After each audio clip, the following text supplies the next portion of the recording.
Okay, so we've got the So power supply here's set what on we have a 12 little volts. closer. This is the Going one into stator the motor that we're SSG running circuit. I have a on the other bulb hooked video up with to the the output Dremel tool. because there will be some high voltage. This time we're running it with the And window. You're in my way, buddy. You're in my way. You gonna help Daddy? I'll try to work around you. Oh, I always wanted to do this. Okay, I have here the same parts that I use for the video on Bedini high voltage without a DC power supply. How does this look? And I'll just set this down. I feel too silly with it. So here's the same motor that I used on the high voltage video, and I'm going to run it for a while on this window motor. I was using a Dremel before, as if you remember on the video. This way we'll keep some constant RPMs on the motor, and I'll take some measurements from it, and we'll look at how it operates as a generator. And the purpose of the video is that somewhere down the line I hope to clear things up a little bit. The other video was really confusing, and I apologize for that. So on this one we'll just go over some of that material again, if you don't mind watching and waiting and going through a long video. But we'll look at the window motor running the stator motor as a generator. Then we'll look at the difference of running the Bedini SSG circuit, or simplified schoolgirl circuit, from a pulse circuit as opposed to mechanical oscillator circuit. And I hope to clear things up as to whether this is a motor, a generator, or a mechanical oscillator. Maybe by the time we're finished you'll say you can call it any of the three. So let me get some things ready and we'll get started. Well, first of all, we'll start looking at the components, and I'll try to explain them a little bit so that those who aren't familiar with the Bedini patents or his little circuits and what he intended them to do will understand a little bit better. So let me get something ready and we'll talk about it.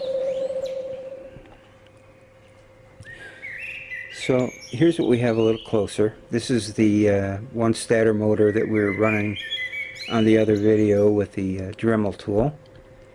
This time we're running it with the window motor. The power for the window motor is 12 volts from the Lambda power supply. And we're using the Bedini full wave bipolar circuit to run the window motor, although I'm only using one trigger, therefore half the circuit. We have the Bedini SSG circuit over here, and if you remember right, we've hooked this motor, generator, oscillator, whatever, to that circuit, and ran high voltage spikes off the circuit and coils while turning this mechanically, as opposed to having a battery plugged into the SSG circuit, which would have been over here. So we're going to go back to that experiment later, but let me talk about the motors a little bit first. This is what these motors look like if you pull them off an office machine, or if you order them online. You can find these online if you type in a search for printer motors or office machine motors, printer drive motors, printer mains motors, anything like that, and you'll find these motors. I've seen them as low as $4. So what they have is a typical sort of an outrunner, like you see on a model airplane motor. They usually have some drive circuitry on them. These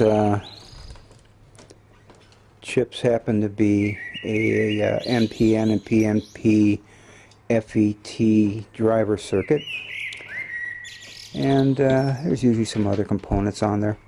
But anyhow, these are, let's see, let me go back to something else. When you start to take them apart, you get something that looks like this: a stator, a little casting here that holds bearings, and you can see that you almost already have a motor mount on there. I like these green ones because they have thin legs and you can wind a lot of wire around them, as you can see. The magnets for these are like a solid ring magnet around here, and they're actually 8 poles, 4 north and 4 south, if you measure them. So it's an 8 pole brushless motor. The way these motors actually work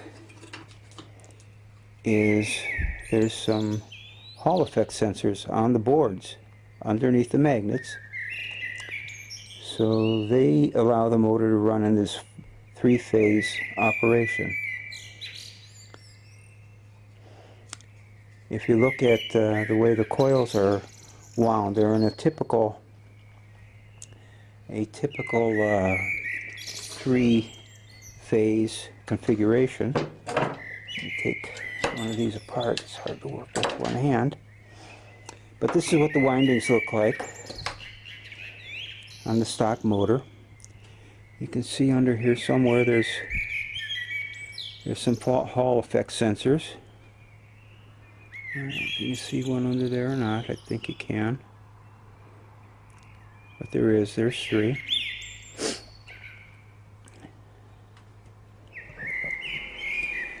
Looking at the back of the board, we can see the 3 beginning of the phases.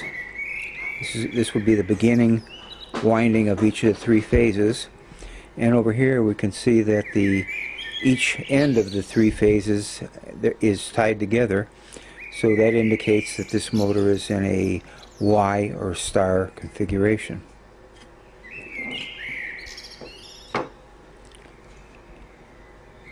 And so it'll run as a 3-phase motor if you can figure out a way to do it. Now you can do that with a regular RC brushless motor control.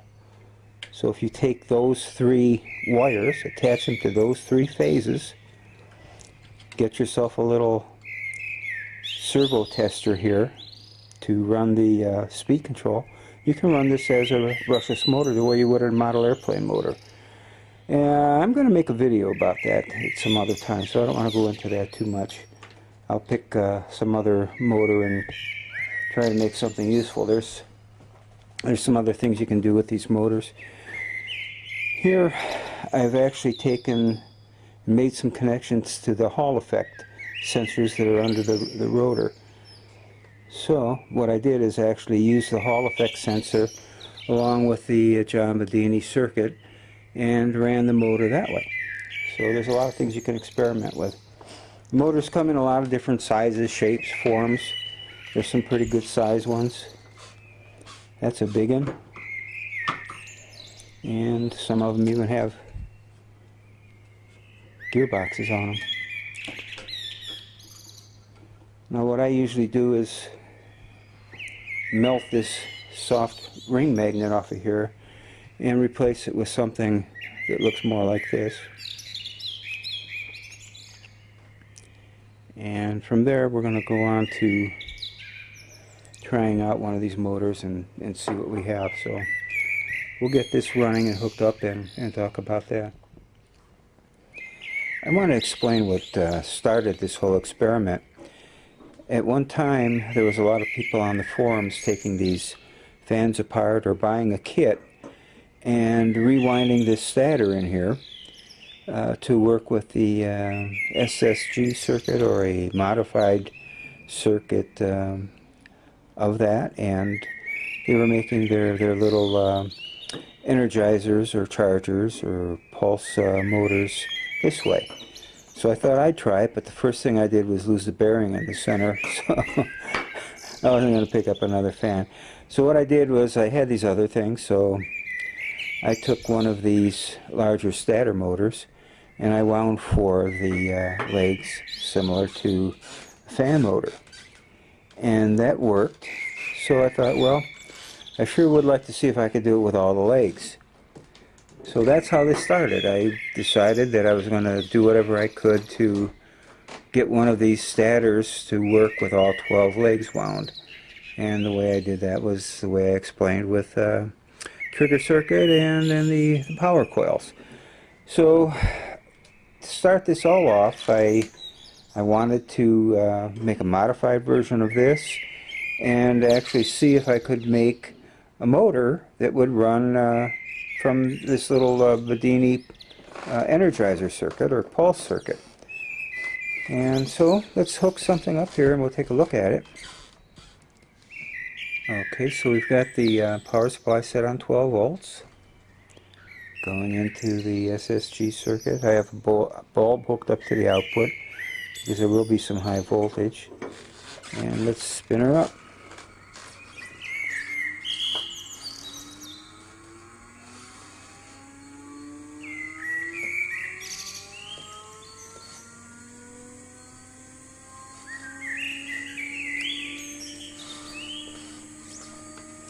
Alright, so there you go. It's running up around somewhere between 3,000 and 4,000 RPMs.